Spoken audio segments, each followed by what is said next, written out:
زینا هستکړل شوی دی للناس د خلقو د پاره حب الشهوات د خواهشات او محبت. خواهشات څه دي؟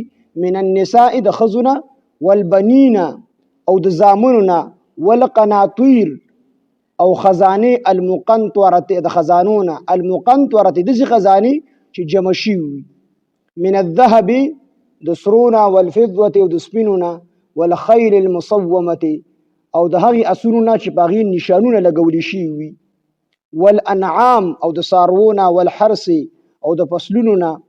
ذلک دا متاع الحیات الدنیا د دنیا د ژوند سامان دی. والله الله تعالی عنده د هغه سره حسن المآب ښه ځای د واپس ورتلو دی. نو دې کې الله پاک جل شانه د دې څیزونو چې کوم دی ذکر وفرمایو چې دا څیزونه د محبت والا څیزونه دي او انسان په زړه کې د دې څیزونو محبت دا ورننوتی دي. یعنې د دې آیات نه دا معلومیږي چې الله پاک جل شانه په خپله باندې د انسان په زړه کې د دې څیز محبت اچولی. دا کوم څیزونه چې ذکر شو، ښځې او زامن او مال، سره او سپین، د دې څیزونو محبت د انسان په زړه کې فطري طور الله پاک جل شانه ورنن باسلی دی. نو دې ولې ورنن باسلی دی؟ دا محبت الله پاک جل شانه د انسان په زړه کې ولې ورنن باسلی دی؟ دا محبت د انسان په زړه کې الله پاک جل شانه ورنن باسلی دی. نو بعضې خلک د دې ظاهري د ښځو، د بچو، د مال او د دولت ظاهري رونق ته وګوري، نو دوی پې دوکه شي، نو دوی په دې باندې دوکه شي، په دې کې ولګي او آخرت ته پاتې شي. نو الله پاک جل شانه د انسان په زړه کې د دې محبت د دې ډېر حکمتونه علماو لیکلي دي، ډېر حکمتونه دي. خو یو حکمت دا دی چې د انسان په زړه کې الله پاک جل شانه د دې څیزونو، د ښځو، د بچو، دغه رنګې د مال او د دولت د دې څیزونو دا محبت وي، د دې وجې نه چې کوم دی اچولی دی. چې یو وجه دا دی، یو حکمت پکې دا دی، او چې دا محبت نه وي، د پټي سره محبت نه وي، دغه رنګې د ښځې سره محبت نه وي، د بچي سره محبت نه وي، نو بیا به د دنیا دا نظام څنګه چلېږي؟ نو الله پاک جل شانه د دنیا دا نظام چلول غواړي.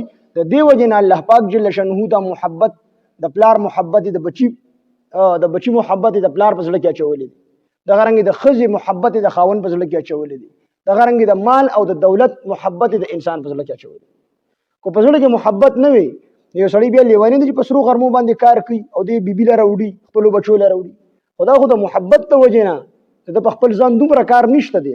د دې وجې نه الله پاک جل شانه د محبت په څیزونو کې د ټولو نه لومبې ښځې وفرمایلي، او دویم زامن. ځکه چې انسان په دنیا کې څومره کوشش کوي، نو هغه ټول یا د بچو دپاره یا د خپلې بیبي دپاره، خو دوی څومره سخته تېري. نو یو حکمت خدا دی چې الله پاک د دې څیزونو محبت د انسان په زړه کې فطري طور پیدا کړی دی.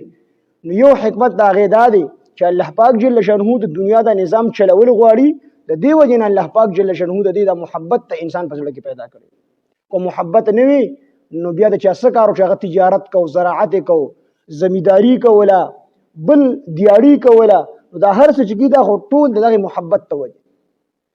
دویم حکمت یې دا دی چې الله پاک جل شانه د انسانانو په زړه کې د دې څیزونو محبت نه وي اچولی، نو بیا به انسان د آخرت نعمتونه څنګه پیژندل؟ چې په زړه کې د خپلې بیبي محبت نه وي، نو ده به د جنت د حورو محبت څنګه پیژندلی وي؟ خو په دنیا کې دا نعمتونو د دې دا پیسو دا محبت او د میوو دا محبت او د دې دا ذایقه نه وي، نو ده په آخرت کې مڼه څه پیژنده چې مڼه به څه؟ خو د محبت په زړه کې د خپل بچي نه وي، د خپلې بیبي نه وي، د مال او دولت او د سرو د سپینو نه وي، نو ده به بیا نیکی نه کولی، ځکه ده ته به د هغې څیز هغه لذت او ذایقه نه معلومېده، ځکه هغې لیدلي نه او د دنیا زړه کې محبت نه و د دې څیزونو، نو ده به بیا نیکی نه کوي، سره جنت له نیکی کو. نو یو حکمت علماو دا ذکر کړلی، او یو حکمت دا ذکر کړلی چې دا دلته کې ډېر قابل د نظر دی چې الله پاک جل شانه د دې انسان امتحان اخلي په دې کې. خو دا محبت نه وي پیدا کړی، نو بیا خو امتحان نه و، خو دې طرف ته پټې دی، د پټي سره محبت دی، دې ځای کې مؤذن آواز وکړو الله اکبر. الله دې امتحان اخلي چې ته پټې اخلي او کو الله اخلي. نو د انسان د امتحان دپاره الله پاک جل شانه په دې د دې څیزونو محبت ته انسان په زړه کې پیدا کړی. اوس کو محبت نه وي نو بیا انسان امتحان به د کوم ځای نه راځي. نو الله پاک جل شانه امتحان اخلي چې دی الله پاک د دې سيزونو په ذریعہ باندې د انسان امتحان اخلي چې دا انسان په دې د ظاهري سيزونو کې لګي او آخرت پریږدي او کنه دا سيزونه عارضی غني او الله طرف ته ځي. اوس په دې کې د انسان امتحان دی. موږ په پټي کې یو او دې کې چې کوم دی اذان وشو چې الله اکبر الله لوی دی. اوس کو دې سړی پټې پرې خودو او الله طرف ته راغی نو دا سړی کامیاب دی، په خپل امتحان کې کامیاب شو. او کو د پټې پرې نه خودو نو دا پټې د الله نه لوی وګڼو عملی تور نو دې په خپل امتحان کې ناکام شو. نو الله پاک جل شانه د انسانانو امتحان اخلي.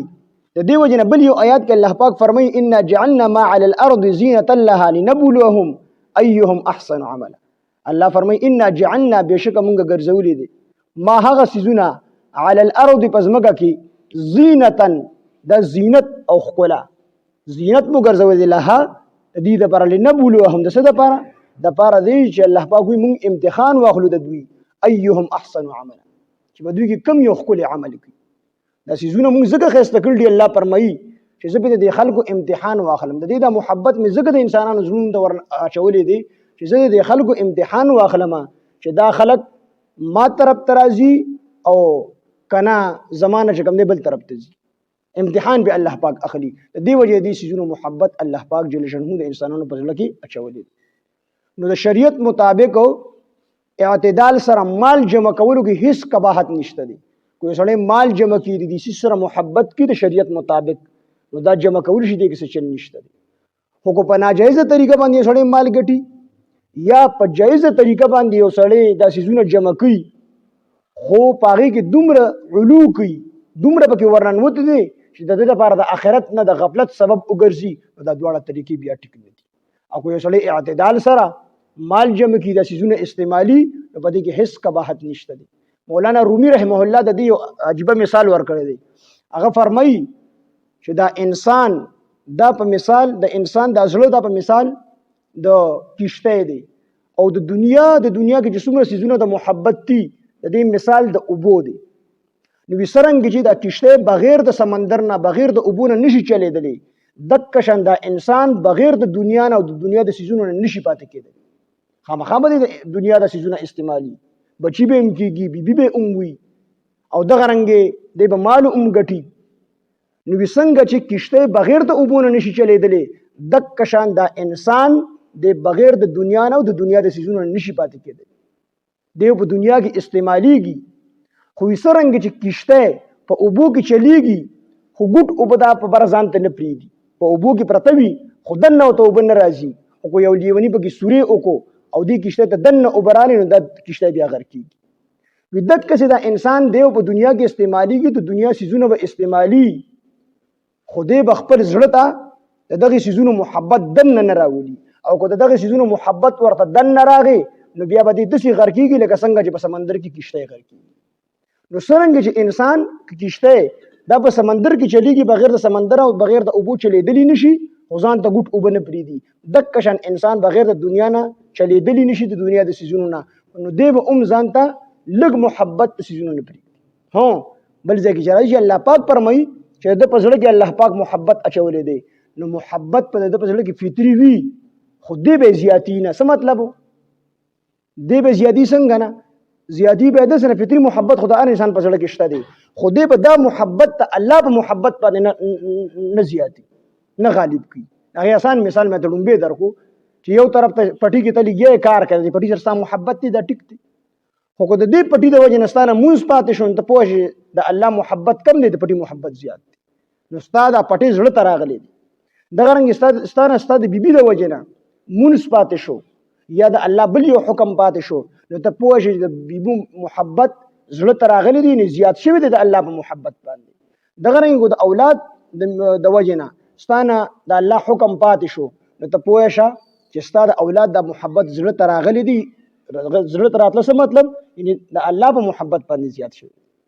نو دغه رنګ په دنیا کې استعماليږي خو د دنیا د محبت په زړه ته نه پریږدي او دا بعض کسان فرمایي چې دا مې نه دی مې دی په اوبو کې پاتې کیږي په اوبو کې ګرځي خو دې ګوټ اوبه نه تېري دې اوبه سکینه دا مې دې چارسده کې څه وخت کې تالاب چا چولې د میانو هغه میان ټول مړه شي یا سړی راپورټ وکړو چې زما میان مړه شوي دي نو هغه پولیس رانو خپل تفتیش مفتیش یې وکړو خو څوک یې ونه موندل هغه اوبه هم ټیسټ کړي په دې کې دوایي موایي هم نشته دي میان ټول مړه دي بیا د دې چې کوم ماهرین دي هغې ورته په دغه شپه ورته ګلی نه وه شوي نو هغوی بالکل په دغه شپه باندې ګلی شوي وو هغوی ورته د ګلی د وجې مړه دي خو ګلی پرې راپرېوتې نه ده چې کله ګلی وشوله که نو د میانو دا مخصوصه کړله چې موږ د چا خوراک را واچو نو دې هغه ګلی خوړلې ده او مې په اوبو کې پاتې کېږي خو د ګوټ اوبه تېرې کړي دا مې بیا مړ کېږي نو دې هغه ګلی خو اوبه یې که نه هغه اوبه یې تېرې کړي دې وجې دا مړ کېږي نو دغه شان انسان دی به په دنیا کې پاتې کېږي خو څنګه چې مې په اوبو کې پاتې کېږي او مې بغیر د اوبو نه نشي پاتې کېږي خو اوبه به تېري نه دغه شان به انسان په دنیا کې پاتې کېږي خو محبت به د دنیا دې تېري نه زړه ته بیا نه راوړي